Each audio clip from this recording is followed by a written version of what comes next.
নমস্কার, আমি সুজয় চৌধুরী। আপনারা দেখছেন আপনাদের প্রিয় স্বাস্থ্য সমৃদ্ধি চ্যানেল।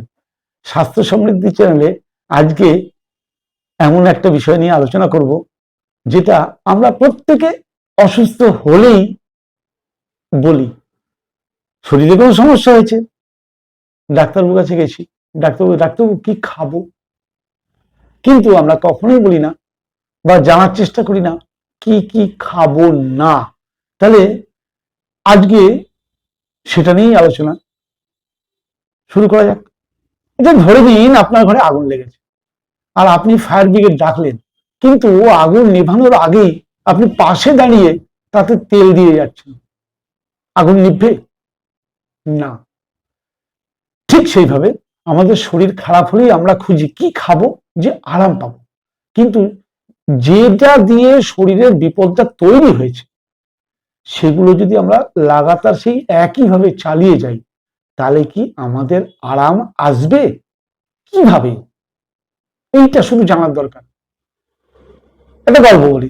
একদিন একজন লোক ডাক্তারবাবুকে গিয়ে বলল, ডাক্তারবাবু আমার গ্যাস হচ্ছে, অ্যাসিডিটি হচ্ছে, পেটে ব্যথা হচ্ছে, কি খাবো বলুন তো। ডাক্তারবাবু হেসে জিজ্ঞেস করলেন, আগে এটা বলুন আপনি কি কি খাবেন না। লোকটা চুপ, কারণ লোকটা তো জানেই না যে এই আবার কি কথা। আমি কি কি পেটে ব্যথা হচ্ছে, আমি তো জানতে এসেছি কি কি খাবো, আর ডাক্তার বলছে কি কি খাবো না। আমাদের এইখানটাই কাজ করতে হবে। আমরা সবাই ঠিক এই লোকটার মতো জানি না আমরা কি ভুল করছি, কিন্তু ফল চাই সঠিক।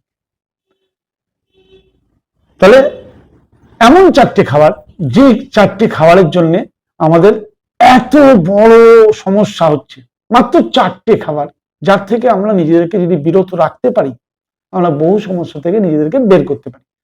1 নম্বরে অতিরিক্ত চিনি।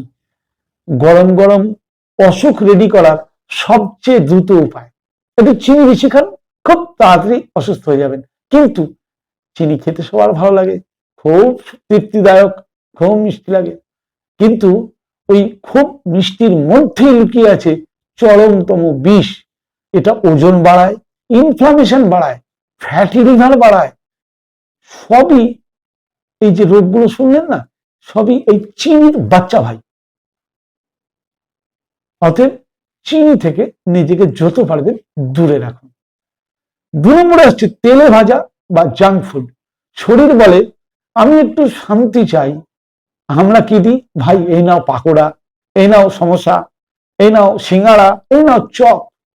7 দিনের পুরনো তেল, 15 দিনের পুরনো তেল, আর যত তেল পুরনো তত টেস্ট। আমরা খুব তৃপ্তির সঙ্গে খাচ্ছি, তারপরে সারা রাত পেট বলে ও আর পাচ্ছি না, গ্যাস, অ্যাসিডিটি, ইনডাইজেশন, তবু আমরা খাই।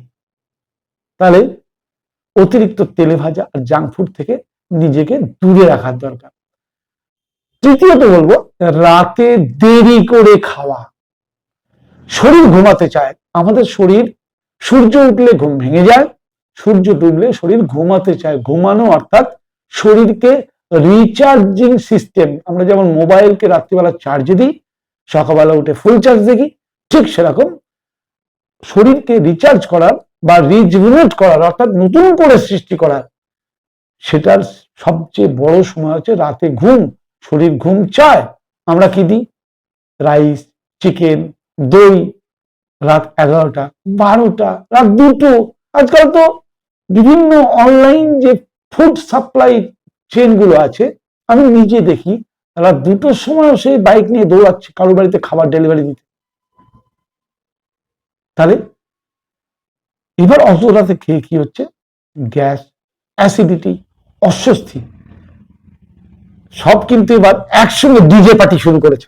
আপনাকে নাচাচ্ছে, এবার আপনি ছুটছেন ডাক্তারের কাছে, রোগ রোগ রোগ বাঁচান ডাক্তার বাবু, আমার শরীর এখন ডিজে চলছে। তাহলে রোগ তো আমি সৃষ্টি করছি, এটা আমাকে বোঝার দরকার। জীবকে সংযত করতেই হবে। 4 নম্বরে হচ্ছে অতিরিক্ত প্যাকেট ফুড। প্যাকেট ফুড মানে যে খাবার প্যাকিং করে আসে, তাতে হলুদ গুঁড়োই হোক, জিরে গুঁড়োই হোক, বা কোনো টেস্টি খাবার হোক, তার নাম লেখা আছে হেলদি, ভিতরে রয়েছে কি সোডিয়াম, প্রিজারভেটিভ, এমন এমন অদ্ভুত অদ্ভুত উপাদান যার নাম উচ্চারণ করতে মন চায় না। মনোসোডিয়াম গ্লুটামেট, আজিনামোটো যাকে বলে চেনেন, নীরব ঘাতক। প্রত্যেকটা প্যাকেট জাতীয় খাবারে আজকাল এগুলো ব্যবহার হচ্ছে। তাহলে আপনি যদি জানতে চান কি খাবো, তাহলে আগে আপনাকে জানতে হবে কি কি খাবেন না। কারণ রোগ হঠাৎ কখনো শরীরে আসে না, ধীরে ধীরে আমাদের যে ছোট ছোট ভুল, এই ভুল প্রতিদিনের অভ্যাসে পরিণত হয় এবং অভ্যাস করতে করতে শরীরের যে আমাকে বাঁচানোর যে সিস্টেম, সেই সিস্টেমগুলো আস্তে আস্তে ইনঅ্যাক্টিভ হতে হতে একটা সময় গিয়ে যখন হাল ছেড়ে দেয়, তখন আমরা বাবা গো মা গো করি। তার আগে পর্যন্ত নয়। যেদিন আপনি বুঝবেন চিকিৎসার 70% হলো ভুলগুলো বন্ধ করা, এটা একবার স্টাডি করুন না। আপনার যত রকম সমস্যা তার 70% কমে যাবে, শুধু আপনি ভুলগুলোকে বন্ধ করুন। যেদিন ভুলগুলো বন্ধ করবেন, সেদিন থেকে আপনার শরীর নিজেই নিজেকে সারাতে শুরু করবে। একবার বিশ্বাস করে মেনে দেখুন তো। তাহলে প্ল্যান কি? আজ থেকেই এই 4টি জিনিস যেটা আলোচনা করলাম, এই 4টি জিনিস কমিয়ে দিন। শরীর আপনাকে ধন্যবাদ দেবে। ঘুম ভালো হবে, গ্যাস কমবে, পেট হালকা লাগবে, এনার্জি বাড়বে। মনে রাখবেন, সঠিক খাবার আপনাকে সাহায্য করে, কিন্তু ভুল খাবার আপনার কষ্টের আসল কারণ। প্রকৃত সুস্থতা শুরু হয় কিন্তু যা খাচ্ছেন তার দায়িত্ব নেওয়ার থেকে। আপনি যেটা খাচ্ছেন বুঝে খাচ্ছেন তো? খাবারটা আপনার জন্য উপযুক্ত, এর দায়িত্ব আপনি নিচ্ছেন তো? যদি নেন তাহলে ঠিক আছে।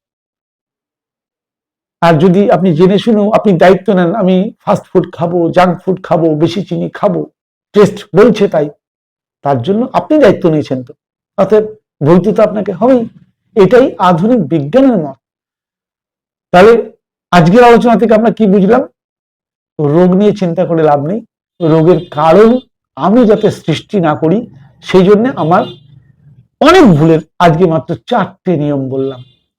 যদি ভালো লেগে থাকে চ্যানেলটি সাবস্ক্রাইব করে দিতে ভুলবেন না, কারণ এরকম ধরনের প্রোগ্রাম তাহলে আপনি আবার আপনার কাছে আগে পৌঁছে যাবে।